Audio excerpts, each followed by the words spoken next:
Φιλοξενεί σήμερα το Γενικό Ελεκτή της Δημοκρατίας στο πλαίσιο των εκδηλώσεων του με τίτλο «Μπορεί ένας άνθρωπος να αλλάξει την νοοτροπία ενός λαού?» Είναι στη τηλεφωνική μας γραμμή η Γεωργία Αθανασίου, η πρόεδρος του μη κυβερνητικού οργανισμού Οξυγόνο.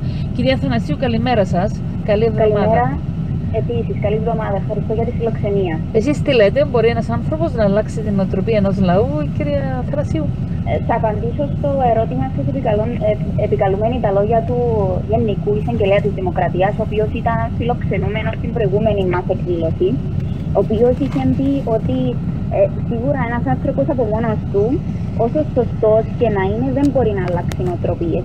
Εκείνο το οποίο μπορεί να κάνει είναι, εάν επιτελεί τα καθήκοντα του με τρόπον υποδειγματικών και σωστών, να δώσει το παράδειγμα του σε άλλους.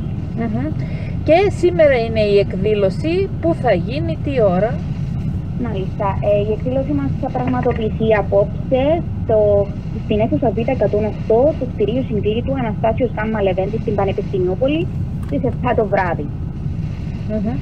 Και είναι σε συνεργασία με τη Σχολή Οικονομικών Επιστημών και Διοίκησης του Πανεπιστημίου Κύπρου, έτσι, που γίνεται αυτή η σειρά των εκδηλώσεων. Η συγκεκριμένη εκδήλωση γίνεται με τη συνεργασία της Σχολής Οικονομικών και Διοίκησης, και στο πάνελ θα συμμετέχει και ο κοσμήτορας της Σχολής Οικονομικών και Διοίκησης, ο κύριος Ανδρέας Χαρίτου. Και ο συνάδελφος μας εδώ στον Πολίτη, επικεφαλής του Οικονομικού Ρεπορτάζ Γιάννης Σεϊτανίδης, είδα στην πρόσκληση. Μάλιστα, θα είναι ένας εκ των εισηγητών, οι οποίοι καλούνται να θέσουν ερωτήσεις στον Γενικό Ελεκτή, τον κύριο Μιχαηλίδη, πάνω σε 6 θεματικές ενότητες. Θα σας ρωτούσα ποιοι είναι οι κανόνες της συζήτησης, και να πούμε ότι ο Πολίτης στηρίζει τις εκδηλώσεις του Οξυγόνο και είναι και χορηγός επικοινωνίας της εκδήλωσης. Ποιοι είναι οι κανόνες της συζήτησης, κυρία Αθανασίου? Λοιπόν, οι κανόνες ουσιαστικά διέπουν τον τρόπο διεξαγωγής της εκδήλωσης, η οποία πρέπει να διεξαχθεί μέσα σε συγκεκριμένο χρονικό πλαίσιο. Ουσιαστικά στην αρχή τοποθετείται ο Γενικός Ελεκτής επί του θέματος, στη συνέχεια εκφωνούνται οι θεματικές ενότητες και οι δύο εισηγητές, κάθετος ανακριτές εισαγωγικά, καλούνται να θέσουν τις ερωτήσεις του, και ο Γενικός Ελεκτής έχει 10 λεπτά να απαντήσει στην κάθε θεματική ενότητα. Οι θεματικές ενότητες είναι 6 και στο τέλος δίνεται ο λόγος στον πολίτη, στο κοινό, το κάθε άτομο το οποίο θα έρθει να παρακολουθήσει, να θέσει τις δικές του ερωτήσεις. Αυτό το κομμάτι το θεωρούμε ιδιαίτερα σημαντικό, γιατί οι φιλοξενούμενοι σε αυτών των κύκλων είναι άτομα τα οποία εκφράζουν είτε την πλειοψηφία, είτε ασκούν επιρροή, είτε έχουν την εξουσία και τις ικανότητες και τα μέσα να αλλάξουν την νοοτροπία. Και επομένως γίνεται ένα βήμα στον πολίτη να ρωτήσει, να θέσει άμεσα τις ερωτήσεις του προς το συγκεκριμένο πρόσωπο και να λάβει απάντηση. Θα συζητηθούν και θέματα όπως είναι τα θέματα της διαφθοράς, της ατιμωρησίας κλπ, φανταζόμαι. Μάλιστα, ναι. Ουσιαστικά θέματα που αφορούν τον κρατικό έλεγχο.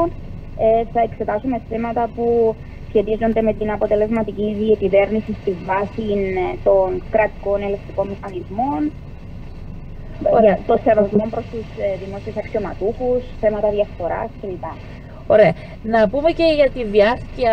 Υπάρχει εκ των προτέρων χρονοδιάγραμμα, πώς θα κρατήσει? Ναι, υπάρχει χρονοδιάγραμμα. Υπολογίζουμε να κρατήσει γύρω στη 1 ώρα και 40 λεπτά, μια μισή ώρα περίπου. Αν αναλωθεί όλος ο χρόνος πάνω στις θεματικές, διότι έτσι είμαστε κάπως αυστηροί με τον χρόνο, έχουμε και χρονόμετρο το οποίο βλέπουν οι ομιλητές και ο κόσμος, ούτως ώστε να μην ξεφύγουμε από το χρονικό πλαίσιο που τίθεται. Ωραία. Να επαναλάβουμε ότι σήμερα ανακρίνεται ο Γενικός Ελεκτής της Κυπριακής Δημοκρατίας, Οδυσσέας Μιχαηλίδης, σε εισαγωγικά, από τον καθηγητή, από τον κοσμήτορα της Σχολής Επιστημών καθηγητή Ανδρέα Χαρίτου και από τον συνάδελφό μας εδώ στον Πολίτη, τον Γιάννη το Σεϊτανίδη.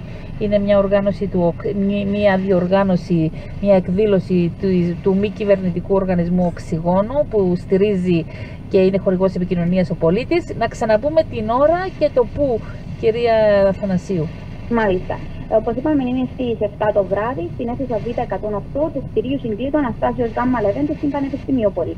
Καλή επιτυχία να σας ευχηθούμε. Ευχαριστούμε πάρα πολύ και ευχαριστούμε ιδιαίτερα τον πολίτη που είναι χορηγός επικοινωνίας σε κάθε εκδήλωση και στηρίζει τον οργανισμό μας. Εμείς ευχαριστούμε. Πότε θα είναι η επόμενη εκδήλωση, ποιος θα είναι ο φιλοξενούμενος ή είναι νωρίς ακόμα?